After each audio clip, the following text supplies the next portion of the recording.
बिस्मिल्लाहिर्रहमानिर्रहीम। अस्सलाम वालेकुम। उम्मीद करता हूँ माशाल्लाह सब भाई और बहनें खैर खैरियत से होंगे और आप देख रहे हैं welcome every Facebook and YouTube channel.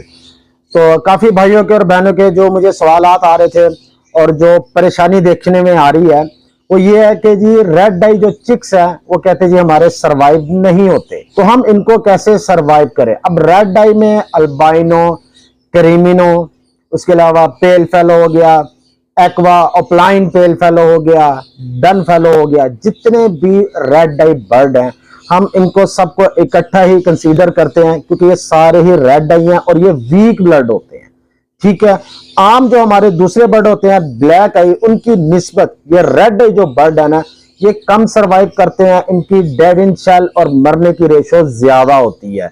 तो काफी लोग कहते हैं कि जी हमारे पास तो बस एक बच्चा आया सीजन में, 2 आए, 3 आए, इससे ज्यादा हमारे पास बचते नहीं है, तो इसका क्या हल होना चाहिए। तो आज इंशाल्लाह मैं आप लोगों को इसकी कुछ वजूहात बताऊंगा कि ये मरते क्यों हैं, क्या वजह होती है, और फिर इंशाल्लाह उसके बाद मैं इसका सोल्यूशन बताऊंगा ताकि हमारे जो आने वाले न्यू फैंसर हैं वो इस परेशानी से बच सके।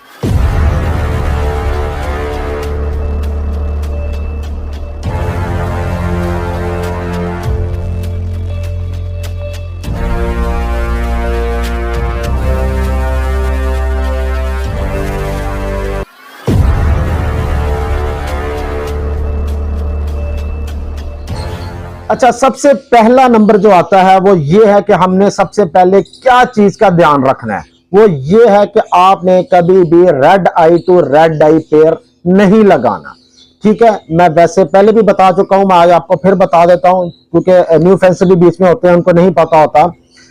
रेड आई जिस बर्ड की आंख लाल है वो बीमार है, ये आप अपने ज़हन में बैठा लें। जिस बर्ड की आंख लाल है वो बीमार है। ठीक है, आपने उसको उसी तरह से लेकर चलना है जैसे आप बीमार की खिदमत करते हैं ना। इसलिए आम इंसान और बीमार में क्या फर्क होता है, हम बीमार की ज्यादा टेक केयर करते हैं, उसको खाना अच्छा देते हैं, हेल्दी खाना देते हैं, ठीक है, और उसकी देखभाल करनी पड़ती है। तो आप लोगों ने क्या करना है, red eye to red eye pair नहीं लगाना। ठीक हो गया, यहां तो आपको बहुत ही कॉन्फिडेंस है कि जी मेरा ये रेड आई मेल और फीमेल बड़े अच्छे ब्लड लाइन के हैं, तो फिर आप लगाना चाहते हैं तो लगा लें। मैं वैसे कहूंगा कि आप ना लगाएं। दूसरी चीज ये है, अक्सर लोग देखते क्या है, जब उन्होंने बर्ड परचेज करना होता है, ठीक है, क्रीमिनो चाहिए, अल्बाइनो चाहिए, पेल फेलो चाहिए, डन फेलो, कोई भी चाहिए, मैं सब बर्ड की बात कर रहा हूं जो रेड आई है, वो क्या करते हैं, पोस्ट देखते हैं, यार ये क्रीमिनो है, भाईजान कितने का, दे दो। ये अल्बाइनो है, रेड आई है, कितने का, दे दो। कभी ये नहीं देखा उन्होंने कि ये बर्ड आया कहां से है, क्या उस बंदे ने रेड आई टू रेड आई तो नहीं लगाया हुआ। अगर उसने रेड आई टू रेड आई लगाया, आगे उसके बाद रेड आई बच्चे निकल आए, 1 निकल आए, 2 निकल आए, बकाया मर गए। अब वो जो वीक बर्ड निकल आए ना, उसने डाला वहां पे, आप लोगों ने क्या करना, यार हमें ये पसंद है, थोड़ा सा सस्ता करो, ये करो, वो करो, बर्ड ले लिया। अब आपने 6 महीने 8 महीने संभाला, 1 साल संभाला, उसके बाद आपने जब ब्रीड लेने की कोशिश की है तो फिर आप लोगों के फोन आते हैं, मैसेजेस आते हैं कि जी इसके बच्चे जो हैं वो सरवाइव नहीं हो रहे, पता नहीं यार मैंने ये वाला तो रेड आई लिया था लेकिन दूसरा मैंने बर्ड किसी और से लिया है, तो लेकिन फिर भी नहीं बच रहे, मैंने ब्लैक आई भी लगा दिया है, स्प्लिट रेड आई का। तो सबसे पहले आपने कोशिश करनी है, रेड आई बर्ड आपने जिससे भी परचेज करना है उसकी एवरी देखें। देखिए आप एक प्रॉपर काम स्टार्ट कर रहे हैं, ठीक है, जितना आप जल्दी करेंगे अपने आप की जान बचाएंगे कि यार मैं वहां पे जाऊं, यार इधर पैसे दिए, आगे जाके प्रॉब्लम होगी। अगले बंदे का शेड देखें, साफ सुथरा शेड होना चाहिए, किस डाइट पे पला है बर्ड, और आया वो डेकिनो टू क्रीमिनो से निकला है, डेकिनो टू अल्बाइनो से निकला है, क्रीमिनो है तो अल्बाइनो ब्लैक आई स्प्लिटिनो साथ लगा होना चाहिए, यानी कि red eye into black eye में से बर्ड निकला होगा। उसका immune system red eye to red eye बच्चे से निकले हुए से ज्यादा अच्छा होगा, वो बच्चा सरवाइव भी करेगा और आगे आप लोगों को अच्छा क्लच भी देगा। इसलिए जब भी आपने रेड आई बर्ड कोई भी लेना है, ठीक है, ब्लैक आई और रेड आई से निकला हो वो बर्ड ले। दूसरा मैं आपको ये भी बता देता हूं, अक्सर लोग कहते हैं जी हमने फॉर एग्जांपल अल्बाइनो ब्लैक आई स्प्लिटिनो और अल्बाइनो ब्लैक आई स्प्लिटिनो के पेड़ से लगा सकते हैं या उससे बच्चा निकलेगा, उसका इम्यून सिस्टम कैसा होगा। स्प्लिट टू स्प्लिट से कोई भी रेड डाई बच्चा निकलेगा उसका 100% रिजल्ट अच्छा होगा, ठीक है। उसका इम्यून सिस्टम बहुत ही अच्छा होगा स्प्लिट टू स्प्लिट से जो निकला होगा। लेकिन उसमें मसला क्या आता है, एक बच्चा रेड डाई निकल आएगा, बकाया जितने निकलेंगे वो सब पॉसिबल होंगे, उनकी वैल्यू कम हो जाती है। अगर आपके पास पैसे बहुत ही कम है तो फिर ये लगाए, नहीं तो बेस्ट है रेड आई टू ब्लैक आई। तो इंशाल्लाह ताला आपका 50% मसला इधर ही खत्म हो जाएगा। जो आपके रेड आई बच्चे चिक्स सर्वाइव नहीं करते, डेड इन चले हो जाते हैं या निकल के ही मर जाते हैं। और नंबर 2, आपने कभी भी सिबलिंग बर्डन नहीं लगाना, यानी कि एक पेयर में से जो बच्चे निकले हैं बहन भाई ना लगाएं, कम से कम 2 पेयर लगाएं, ताकि उसका मेल उसकी फीमेल, उसका मेल इसकी फीमेल, इस तरह करके आपने पेयर लगाना है, सिबलिंग बहन भाई नहीं लगाने। और अब तीसरा ये आता है कि आप लोगों ने ह्यूमिडिटी जो है 80 से ऊपर ना जाए और 45 से नीचे ना जाए, चाहे सर्दियां चाहे गर्मियां, ठीक है। जब भी आपने ब्रीड लेनी है ये आपका ह्यूमिडिटी होनी चाहिए। टेम्परेचर आपने कोशिश करनी है 30 से ऊपर ना जाए और 15 से नीचे ना जाए, खास करके रेड आई के लिए। सर्दियों में 15 से नीचे ना जाए रेड आई के लिए, तो इंशाल्लाह ताला आपके बच्चे सरवाइव होंगे, मरेंगे नहीं। अब हम आते हैं नंबर 4 की तरफ, वेंटिलेशन। वेंटिलेशन तो भाईजान सबसे पहला काम है आप लोगों का, चाहे ब्रीड आ रही है नहीं आ रही है, पूरा साल वेंटिलेशन आपकी नंबर 1 पे होनी चाहिए, ठीक है। एक तरफ एग्जॉस्ट लगा हो, दूसरी तरफ खिड़की है, पैड है, कूलर है, जो भी है, वेंटिलेशन होनी चाहिए। एक तरफ से आपके शेड के अंदर हवा आ रही है और दूसरी तरफ से उसी टाइम निकल रही है, ये वेंटिलेशन आपने जरूर रखनी है। इससे भी आपके डेड एंड शेल बहुत कम हो जाएंगे, बल्कि ना होने के बराबर होंगे। जो लोग वेंटिलेशन नहीं करते उनके अक्सर मसला देखने को आता है कि उनके अंडे डेड एंड शेल हो जाते हैं। नंबर 5, आप लोगों ने अपने केजेस की सफाई रखनी है। देखें ये हर चीज आप लोगों को मैंने बार बार बताता हूं। देखें अक्सर लोग क्या करते हैं जी, अंडे आ गए हैं, बॉक्स लगा दिए, अब जब तक उसके बच्चे निकल के बड़े होके 3 महीने में सेल्फ नहीं होते, ना केज साफ करना है ना बॉक्स साफ करना उन्होंने, तो उससे भी बहुत मसला आता है। देखिए गंदगी से क्या होगा, अब सबको पता है, वायरस, बैक्टीरिया, जरासीम, वही खाना उधर गिरा, वही बच्चों को खिलाया, वही खुद खाया। बड़ा बड़ जो होता है वो फिर भी सर्वाइव कर जाता है, छोटे बच्चे सर्वाइव नहीं करते। उनको अगर थोड़ा सा भी कोई जरासीम बैक्टीरिया अंदर चला गया तो वो वैसे रेड आई है, तो वो 1, 2, 3 दिन में एक्सपायर हो जाते हैं। आपने केजेस कोशिश करनी है महीने में 2 नहीं तो 1 दफा जरूर साफ करें, जो जिनको हम ट्रे कहते हैं। वेलकम एवरी महीने में 2 दफा करती है, पहली तारीख को और 15 तारीख को, ठीक हो गया। ये आपने फिक्स डेट रखी हुई है, लड़कों को पता है, जब पहली आती है स्टार्ट कर देते हैं, फिर 15 को दोबारा, चाहे अंडे आ रहे हैं नहीं आ रहे हैं, हर 15 दिन बाद हम अपने केजेस साफ करते हैं। अब है नंबर 6, आप लोगों ने जब भी रेड डाई के बच्चे जो अंडों से निकलते हैं, जो हम अपने पेरेंट्स के नीचे पालें या फोस्टर के नीचे पालें, कोशिश करनी है आपने 3 से 4 बच्चे, मैक्सिमम 4 बच्चे, ठीक हो गया। 3 से 4 बच्चे रेड डाई आपने पेरेंट्स के नीचे रखने हैं, जो कि उनको खाना खिलाते हैं। देखिए जब ज्यादा बर्ड होंगे तो क्या होता है, किसी बच्चे ने खा लिया किसी ने नहीं खाया, ये नहीं कि आपने 6-6, 7-7 ब्लैक आई हो, वो अलग बात है, मैं सिर्फ रेड आई की बात कर रहा हूं। 3 से 4 बच्चे रखें, ठीक है। और कोशिश करनी है उनका साइज एक जितना हो, ये ना हो कि कोई बड़ा बर्ड है, मिसाल के तौर पे कोई 15 दिन एज हो गई है और आज आपका दूसरा बच्चा निकला है, तीसरा निकला है, उसकी एज 2 दिन है, 3 दिन है, किसी की 10 दिन है, तो वो अक्सर छोटे बच्चे नीचे आ जाते हैं, बड़ा बच्चा ऊपर आ जाता है। इसकी वजह से भी बर्ड या बच्चे बहुत एक्सपायर होते हैं। तो आपने कोशिश करनी है इनका साइज एक जितना हो, ताकि खाना सबको बराबर मिल सके। नहीं तो हमेशा बड़ा बर्ड, बड़ा बच्चा जो होगा चिक्स, वो पहले खाना खा लेगा, छोटे की बारी बाद में आएगी। अगर आपके पास 2, 4, 5, 6, 10 जितने भी पेड़ हैं, तो उनमें से आप देख लें कि यार ये रेड आई बच्चा निकला, उसका निकला, इसका निकला, ये 3-4 बच्चे आप इकट्ठे करके किसी एक फोस्टर के नीचे या किसी एक बेड के नीचे रख दें, ठीक है, जिनके बच्चे निकले हुए हैं। उसके साइज फॉर एग्जांपल 3 पेयर आपके, एक के 4 बच्चे हैं, एक के 5 हैं, एक के 3 हैं, उनको सबको लेवल कर दें ताकि सबके नीचे 3-3, 4-4 आ गए। और साइज आपने देख लेना है कि यार ये सबसे स्मॉल साइज है वो एक बॉक्स में, मीडियम साइज है तीनों में से वो सेंटर में रख लें, दूसरे में रख लें, और जो थोड़े से बड़े हैं वो एक बॉक्स के अंदर रख लें। तो इंशाल्लाह इससे भी आपका बहुत फायदा होगा। नंबर 7, जब रेड आई बच्चा आता है, रेड आई जब चिक्स निकलता है तो आपको मैंने बताया कि वो हमेशा बीमारी बर्ड होता है, उसको हमने ज्यादा अच्छी उसकी केयर करनी होती है। उसका इम्यून सिस्टम जो है वो इतना पावरफुल नहीं होता, कमजोर होता है, वीक होता है। और जब भी रेड आई बच्चे निकलते हैं, यहाँ तो आप देखेंगे 17-18 दिन तक जो बच्चा अंडे के अंदर था, फर्टाइल था, बिल्कुल ठीक था, लेकिन 18-19 दिन निकलने से 3-4 दिन पहले डेड इन शेल हो जाता है। अगर वो निकल आता है तो निकल आने के बाद एक्सपायर हो जाता है, या वो उसका जो अंडे का शेल होता है उससे बाहर नहीं आया जाता, क्योंकि छोटा सा बच्चा होता है, उसके लिए जो अंडे का शेल है, छिलका, उसको तोड़कर बाहर आना, उसके लिए उसकी बड़ी पावर लगती है। उसका इम्यून सिस्टम अच्छा होगा तो वो बाहर आ सकता है। और आप लोगों ने क्या करना है कि जब इनकी डेटें करीब आ जाएं तो दिन में 2 दफा जरूर चेक करें, 3 दफा चेक कर लें कि यार आज की इसकी डेट है तो ये अंडे से बच्चा निकलना चाहिए। आज चेक किया, 2-4 घंटे बाद नहीं निकला तो फिर चेक किया, क्योंकि बाद में क्या होता है, लोग बस देखते हैं यार आज निकलाएगा, छोड़ दिया, कल देखेंगे। तो कल तक जब देखते हैं उसका थोड़ा सा छिलका टूटा होता है, बच्चा अंदर ही एक्सपायर हो गया होता है। या आपने हर 2-3-4 घंटे बाद दिन में 2 दफा 3 दफा चेक करें जिसकी डेट है निकलने की, ताकि बाद में क्या होता है, आपकी नजर पड़ती है यार वो थोड़ा सा निकल आया, अभी इससे निकला नहीं जा रहा। आपने 10-15 मिनट उसको छोड़ दें, देखें अगर खुद निकल सकता है ठीक है, नहीं निकल सकता तो आपने आहिस्ता आहिस्ता करके उसको खुद निकाल लेंगे। इससे भी आपका जो चिक्स है डेड इन शेल होने से बच जाएगा। और अब आते हैं कि जब ये चिक्स निकलते हैं, पहले 5 से 7 दिन यानी कि पहला वीक इनके लिए बहुत जरूरी होता है। इनका इम्यून सिस्टम इतना अच्छा नहीं होता।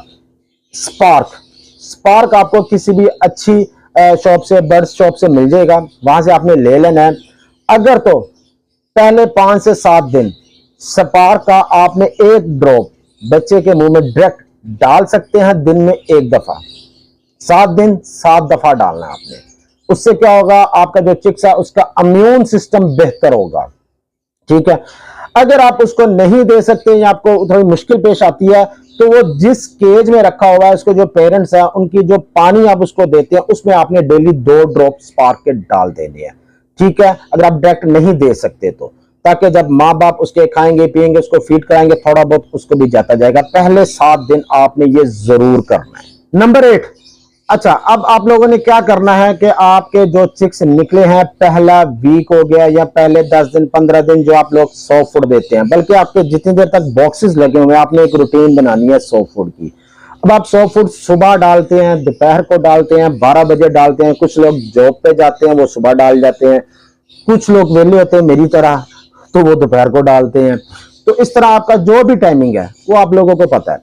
ठीक है, दिन के टाइम, सुबह के टाइम आपने सॉफ्ट फूड डाल देना है, और रात को जिनके चिक्स निकले हुए खास करके, ठीक है, आपने जब भी अपनी एवरी की लाइट बंद करनी है उससे 2 घंटे पहले आपने दोबारा सॉफ्ट फूड डालना चाहते हैं वो आपकी मर्जी है। नहीं तो बेस्ट ये है आपने कॉर्न, छल्ली या सिट्टा कह लें, क्योंकि काफी भाई देखते हैं तो किसी को समझ आती है किसी को नहीं, तो आप सिट्टा ले लें, वो आपने डालना है। यानी कि एक किस्म का आपने दिन में 2 दफा इनको सॉफ्ट फूड देना है। सुबह के टाइम आपने सॉफ्ट फूड दे दिया और रात को आपने 2 घंटे पहले इनको सिट्टा छल्ली आपने जरूर देना। वो क्या होगा कि जब आपका बर्ड रात को, आपको पता हमने 1-2 घंटे पहले उसको छल्ली दे दी, वो माँ बाप खाएंगे, उस बच्चे को खिलाएंगे। ठीक है, आपने फिर उसके बाद लाइट बंद कर देनी है तो उसकी रात अच्छी गुजर सकती है। तो अगर आपका वो जो सिट्टा है सारा दिन भी पड़ा रहे वो आप बेहतर जानते हैं। लेकिन सॉफ्ट फूड आपने कोशिश करनी है 3 घंटे डालें, 3-4 घंटे से ज्यादा ना रखें, क्योंकि अभी भी थोड़ी बहुत गर्मियां हैं। सॉफ्ट फूड आपने निकाल देना है। और ये छल्ली आपने कोशिश करनी है कि डेली अपने बर्ड को जिनके चिक्स निकले उनको जरूर दें। नंबर 9, आप लोगों ने क्या करना है कि जो रेड आई बर्ड है इसको आपने धूप में नहीं रखना। ये मैं उन भाइयों के लिए या बहनों के लिए बात कर रहा हूं जिन्होंने अपना शेड जो है आउटडोर बनाया है, यानी कि छत पे बना दिया, बाहर बना दिया, बालकोनी में बना दिया, जिधर आपके बर्ड को डायरेक्ट धूप पड़ती है।